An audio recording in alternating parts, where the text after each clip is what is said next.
All right, old school NBA fans, self-researched NBA facts. I got another video for you. As usual, thanks to anybody who watches my videos, subscribes to my channel. I really appreciate it. I know it's been a minute since I did a video, just life stuff, whatever. But I was working on one. It actually took a lot longer than I thought to put the information together. I know everybody been watching what's going on in the Olympics and all that stuff, and I do not include anything Olympic with anything that I do. Now separately, sure, whatever, but as far as like rankings and that kind of stuff, I don't. I mean, you're free to, you can include it in, but I do strictly NBA. So in this video, what I'm doing is I was comparing my top 25 rankings against each other. How did players do when they had a good team against other good teams?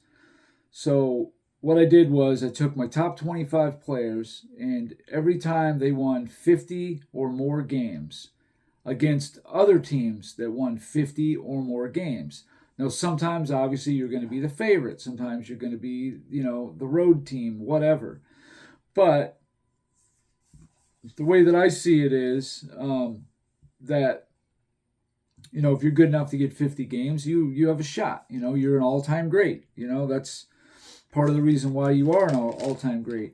And I am not of the belief that if you have a team that wins 50, 55, 60 more games, and then you lose, and then you try to blame it on, didn't really have a second star, blah, blah, blah. No.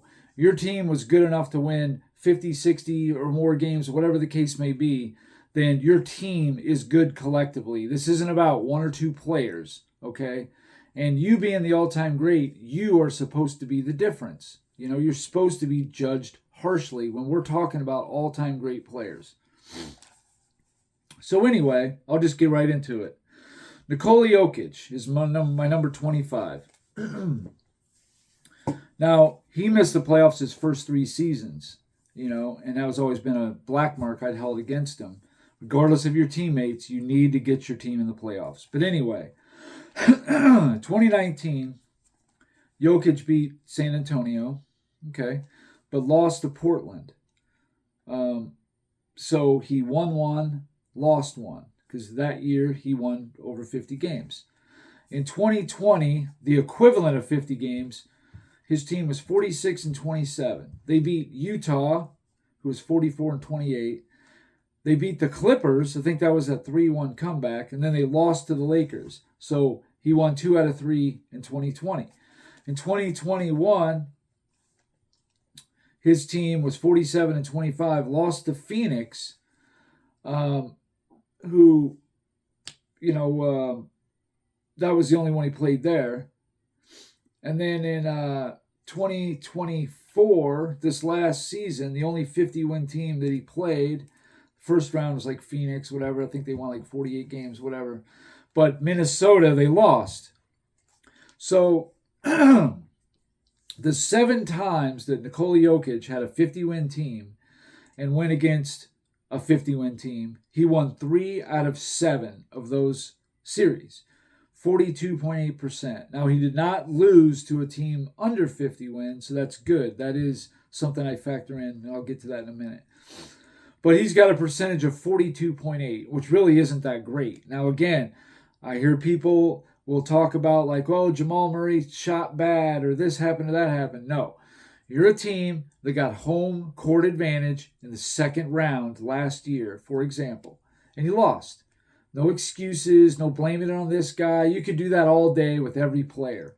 You got beat. You got upset. Even though the team was evenly matched with you, you had home court. In that particular game, they were up by 20-some points. No excuse to lose. But anyway, 3 out of 7, under 50%, really isn't that great. Number 24 is Giannis Antetokounmpo. So 2019 was the first year he had a 50-win team. Actually, his team was 60-22. Well, the very first team he played, Toronto, 58-24 team, got beat. In 2020, they were 56-17, on pace to win about 63 games that year. They lost to Miami. That's an upset. Okay, that doesn't count. They didn't win 50 games. They won the equivalent of 49.3, but that's an upset. So we put that to the side. 2021, they beat Brooklyn and they beat Phoenix in the final. So he won 2 out of 2 that year. 22, lost to Boston. 2023, he got upset by Miami. I didn't count 24 because he didn't play. So out of his 4 series he played against 50-win teams, when his team had won 50 games, 2 out of 4 for 50%. That's middle of the road. But he also got upset twice to teams under 50 wins. Elgin Baylor, number 23, he got beat by Boston in 62, 63, 65, 68. So each time his team won 50 or more games, Boston won 50 more games. So that's it for his career. He was 0 for 4 in those situations, and he got upset once by Boston again in 69, who did not win 50 games. They were 48 and 34.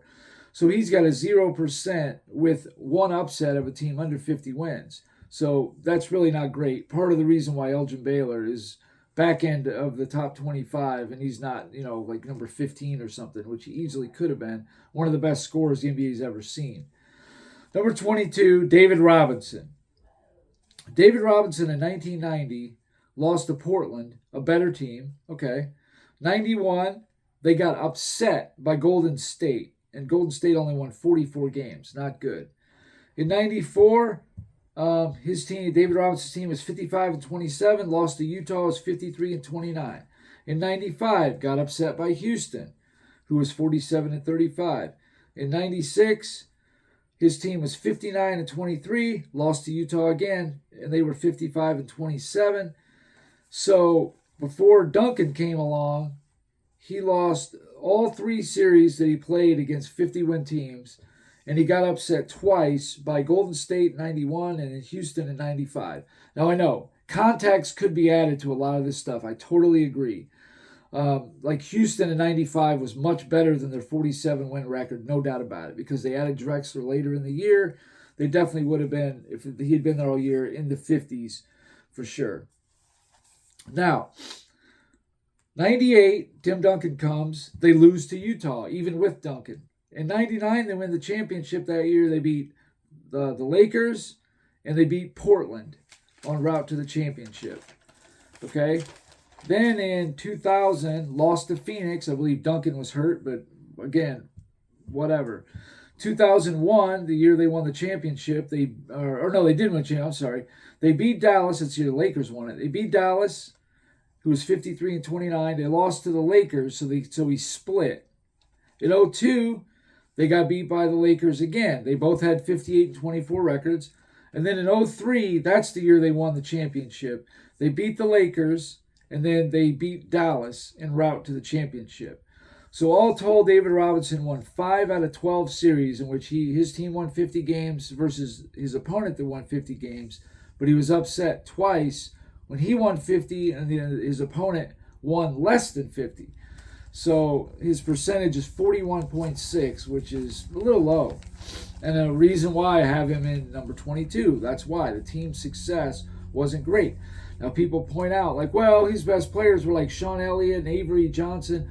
But still, they were a 55, 57, even a 62-win team at one point. Your team was good all year. This isn't the load management era. You just got upset, plain and simple. Okay, number 21, Bob Pettit. Now, Pettit only played 3 teams ever who won 50, equivalent of 50 games, when his team won 50 games. In 59, lost to Minneapolis, 0-1 there. In 1960, lost to Boston. 1961, lost to Boston. He's 0 for 3, 0%. Did not get upset by a team under 50 wins when his team won over 50 wins. So, at least there's that. Number 20, Kevin Durant. Now, Durant, he, in 2010, he won 50 games, lost to the Lakers. In 2011, his team was 55 wins. They beat Denver, lost to Dallas. In 2012, his team was the strike shortened year, 47-19. They beat the Lakers, who were 41-25, and they beat San Antonio, who was 50-16. Then they lost to Miami, who was 46-20. 2013, they lost to Memphis. 2014, beat Memphis, beat the Clippers, but lost to San Antonio in the Western Conference Finals. 2016, beat San Antonio, lost to Golden State, choking that 3-1 lead. Now, we get into the super team part of it. Golden State in 17 beat Utah, they beat San Antonio, and they beat Cleveland. 2018, they beat Houston, and they beat Cleveland. 2019, Golden State was 57-25. They beat Houston, and then Durant was out after that. 2021, when he was on Brooklyn, they lost to Milwaukee, and that was it. All told, Durant won 12 out of 19 series for a 63.1%, which is really good.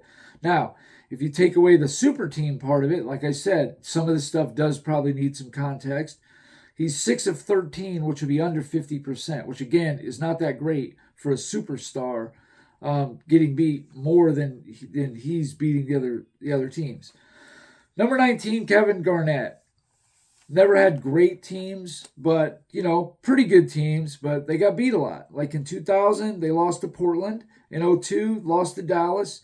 2003, lost to the Lakers. 2004, the only 50-win team that he beat was Sacramento, and then they lost to the Lakers right there. At least while he was on Minnesota. Then in 2008, when he joins Boston, they beat Detroit, beat the Lakers, win the championship. In 2010, they beat Cleveland. 2011, they lost to Miami. So he was 4 of 9. He did not lose to any teams under 50 wins when his team won 50 wins for a percentage of 44.4, which is, not really that great. You should be at least 50% of those. Karl Malone, I'm not even there's so many to list. He won 9 out of 20 series in which his team won 50 games against opponents that won 50 games for a 45%, which is shaky. He got upset twice by teams that won less than 50 games. I think that was Golden State was one of them. Yeah, that was in 89. And then Houston in 95, which again, technically they won less than 50, but they were better than the record indicated. George Mikan, this one's really interesting. George Mikan won the equivalent of 50 games 8 times. He won all 8 series, which is incredible. However, he did get upset once by a team that won less than 50 games. And that was in 1951, the Rochester Royals, who won the championship.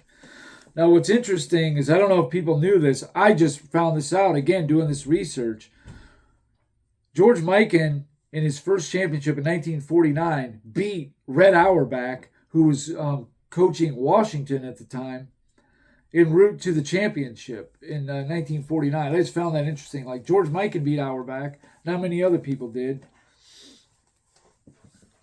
So, Mikan went a perfect 8 of 8 against his opponents. And that was incredible. He did get upset once, though, by a team that won less than 50 games. But that was the Rochester Royals in 51 who ended up winning the championship or whatever. Oscar Robertson is a very interesting one because he only ever played 5 teams that won 50 games when his team won 50 games. That's it. Only once on Cincinnati. That was in 1964. They lost to Boston. In 71, when they won the championship, and Kareem is definitely a part of this, they didn't play a single 50-win team on their way to win it. I think that was, somebody said that was the first. Denver did that last year, and it hadn't been done since the 71 Milwaukee Bucks. That's crazy. Okay, so anyway, they beat, in 72, they beat Golden State, lost to the Lakers. 73, they got upset by Golden State, who won 47 games. 74, beat Chicago, lost to Boston. All told, Oscar Robertson won 2 of 5 series when his team won 50 against opponents that won 50 or more for 40%, and he did get upset once by a team that won less than 50 games. Number 15, Steph Curry.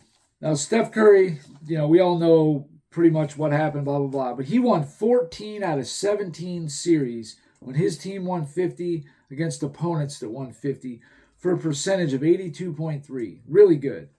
Never lost to a team with less than 50 wins. Again, that's really good. However, I looked through, and the context needed. When he played a team without Kevin Durant on the team, like those specific years, he won 7 out of 10, which is still pretty high, 70%.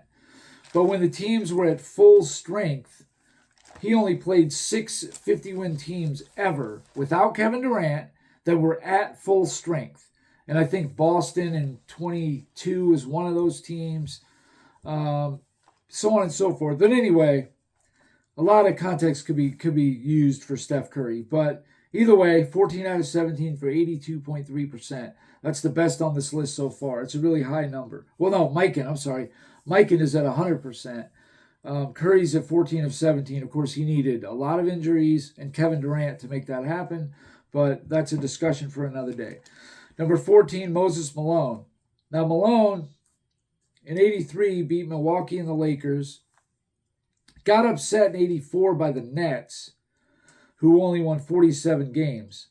In 85, they beat Milwaukee, lost to Boston. In 86, they lost to Milwaukee. And then in 89, they got upset by Milwaukee. So all told, he won 3 out of 5 series against 50-win teams when his team won 50, and got upset twice by teams that won less than 50 games. So 60% is a good percentage, but when you throw in those 2 upsets, it's okay. Jerry West. Now, Jerry West had the same resume as Baylor, essentially, up until the 70s. And obviously, in 72, they won the championship. They beat Chicago and Milwaukee. In 73, they beat Chicago, then lost to the Knicks. All told, Jerry West won 3 out of 8 series when his team won 50 or more against teams that won 50 or more. It's okay. That's all it is. And he did get upset once, and that was, again, part of that 69 Boston team that won 48 games. Number 12, Dr. J. Now, this one's interesting because in the ABA, he won all 4 series when his team won 50 against opponents that won 50 or more. But he did get upset by the Spirit of St. Louis. And I believe 1975, I'd have to look into it to know for sure. But this is the biggest upset in North American basketball history by the record. 1975, Dr. J was on the New York Nets. They were 58-26, and they got upset by the Spirit of St. Louis, who was 32-52. That's a 26-win differential. I don't think I've ever heard of anything quite like that before. I'd have to look into it, but I think that's the biggest upset ever. A guy named Marvin Barnes went nuts on him. Anyway, in 76, he won the ABA championship, beat San Antonio and Denver. Both had really good players. 77, he got upset by Portland, who won 49 games. 78, got upset by Washington. Now, both those teams did win the championship, Portland and Washington, but he did technically get upset. And then, of course, 80, 81, 82, so on and so forth. And in 80, 83, won all that, blah, blah, blah, blah. All told, Dr. J won 4 out of 4 series in the ABA and 8 out of 13 in the NBA for a percentage of 70.5, which is excellent. But he did get upset 3 times by teams that won less than 50 games. So that's kind of the negative. LeBron James, he had a lot of series, of course. I won't go through all of them. You guys all know them all anyway. But when you look at his team won 50 games against when other team had 50 games. So you both, had good teams, right? He won 17 out of 26 series for a 65.3%. Pretty good. I would say that. He didn't get upset by anybody less than 50. Now we can get into the ins and outs of how strong those teams are, but whatever. That's where he's at. 17 out of 26. Pretty good. Number 10, Shaq. Shaq won 18 out of 27 for a 66.6%. A little bit better than LeBron, but he did get upset once by a team that won less than 50 games. And again, there's that Houston team again in 95 that seemed to upset all these teams that had all-time greats on it. Number 9, Tim Duncan. He won 19 out of 31 for a 61.2%. Again, that's good. He did get upset once by a team with under 50 wins, and that was Memphis Grizzlies. Number 8, Akeem Olajuwon. Now, I didn't include the 95 season because he did not win 50 games. It does not fit this particular criteria. But he did win 5 out of 10 for a 50%, which is, that's the baseline right there. To say you did good or bad, it's like, batting average in baseball being 300 or field goal percentage being 50%. I feel like it's the same thing here. 50%, he never lost to a team less than 50 wins. So, it's decent, not bad. Number 7, Wilt Chamberlain. He won 4 out of 9. Obviously, played Boston a lot for a 44.4%. He did get upset once, and again, that was that 69 Boston team that was 48 and 34. So 44.4 is, less than average. Number 6, Larry Bird. He won 10 out of 18 series for a 55.5% winning percentage, and he did get upset once. That was the Knicks in 1990. He just came back from the back injury, but whatever. That's what it is. So 55.5, pretty good. Not excellent, but not bad. Kareem Abdul-Jabbar, in his career, he won 13 out of 20 for a 65%. That's a good percentage. But he did get upset 3 times by teams that won less than 50 games. But when you look at it, before Magic Johnson, he won 2 out of 5 series against 50-win teams. This is that context added I was talking about. And he got upset by Golden State in 73 and Portland in 77.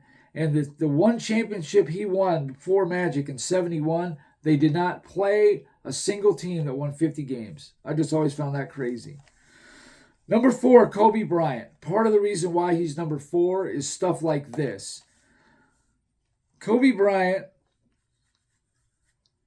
with Shaq, he won 13 out of 18, okay? When his team won 50 against opponents that won 50. But without Shaq, he won 10 out of 13, just as good.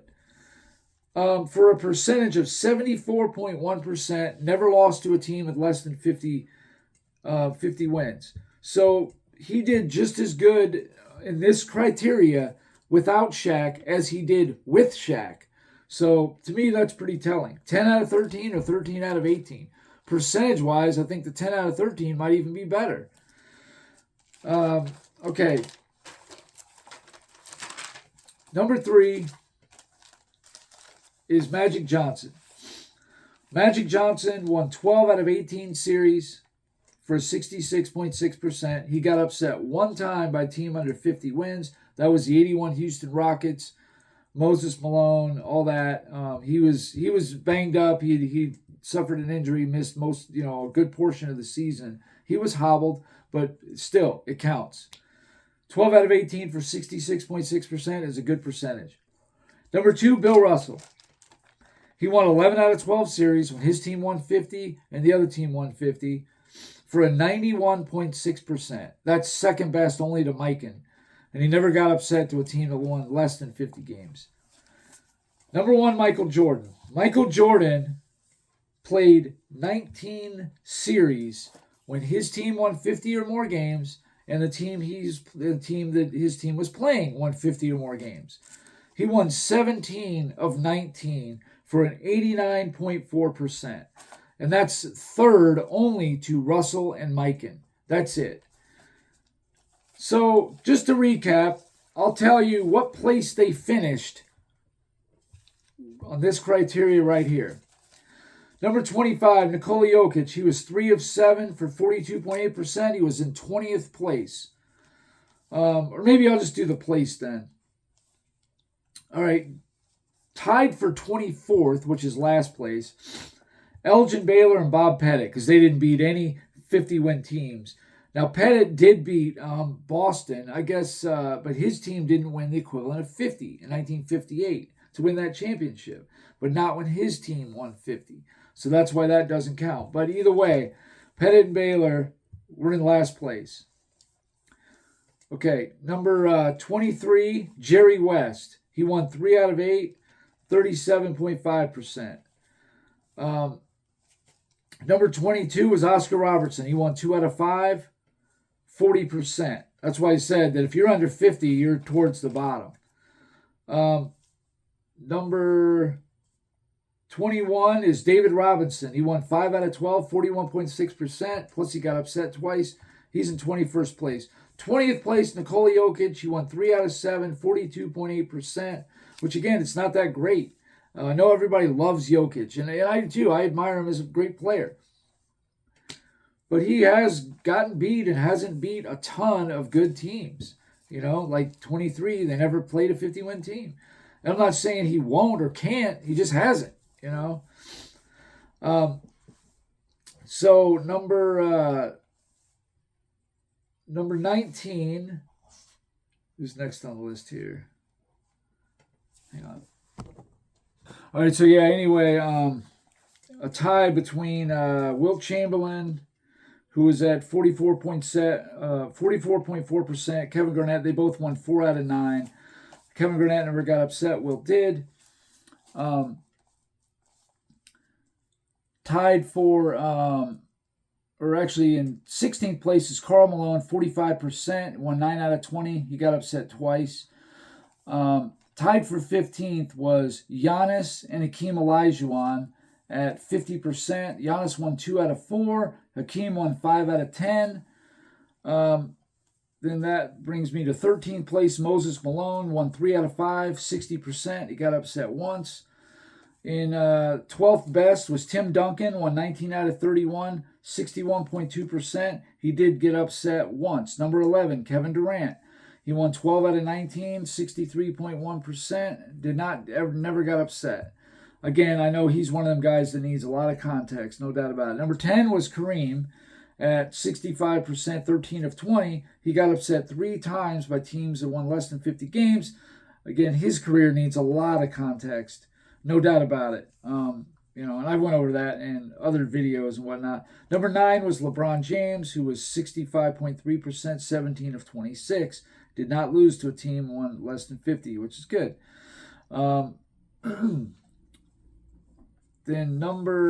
tied for 7th, I think it is, where is it? Just saw it. Dr. J won, or he did a total between the AB and the NBA of 12 out of 17 series for 70.5%, which is really good.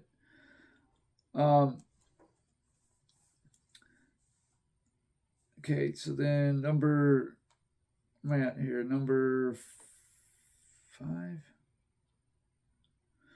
5, Kobe Bryant, 74.1%, 23 out of 31 series, never got upset by a team less than 50. That's excellent. Steph Curry is 4th. He beat 14 out of 17 for an 82.3%. Never lost a team under 50 games. That's great. Number 3. Anyway, back to the 7th. It was Shaq tied with Magic for 7th place. I couldn't find it for some reason. Shaq and Magic both won 66.6%. Shaq won 18 out of 27. Magic won 12 out of 18. But they both were tied for 7th. That's right. So anyway, yeah, Kobe was 5th. Curry 4th. Michael Jordan was 3rd on this whole list. 17 of 19, 89.4%, which is just excellent. Bill Russell, number 2, 11 out of 12 for a 91.6. Never got upset by a team under 50 wins. And then George Mikan, number 1, 8 out of 8 for 100%. and did get upset once by a team that won less than 50 games. So nobody has an absolute perfect record. But as far as like the best winners against the best teams, when they played the best teams, it's Mikan, it's Jordan, and it's Russell. Those three got a pretty healthy lead on anybody else. Curry, who needed a lot of stuff, but whatever. Curry was fourth at 82.3. And then rounding out the top five was Kobe Bryant, winning 74.1% of all his series when his team won 50 games against opponents that won 50 games. So anyway, there you go. There you have it. And like I said, I am not from the camp that if you don't get you don't get 50 win or more in a season, and then you get to claim your teammates suck. That just does not work. I'm sorry. If you win 50 or more games, your team does not suck. I don't care who's on it, whatever the reason, whether it was offense or defense, whatever it was that carries you there, your team did not suck. And you don't get to later say that, oh, well, they didn't have this and they didn't have any all-NBA team. It doesn't matter. You don't need all that stuff to win. Everybody's so brainwashed with this. You got to have a star and then a second star and a third star if your team's not any good. And I'm here to tell you that's crap. There's been plenty of teams that have made deep playoff runs, if not won a championship, with just one star. You know, the most recent one was what? Giannis, Jokic, Kawhi Leonard. I mean, Kawhi Leonard had, good players around him, no superstars, but good enough. They worked in a system and beat your team. Your team might have been full of stars, but they beat you. Giannis did it. He had Drew Holiday and Chris Middleton and Brook Lopez. He had a good team, no superstars. But anyway, that's it for this video. It took a lot of research and a lot of time to do this one, and I know it's a longer video. It's running long, but again, I just find this very interesting stuff.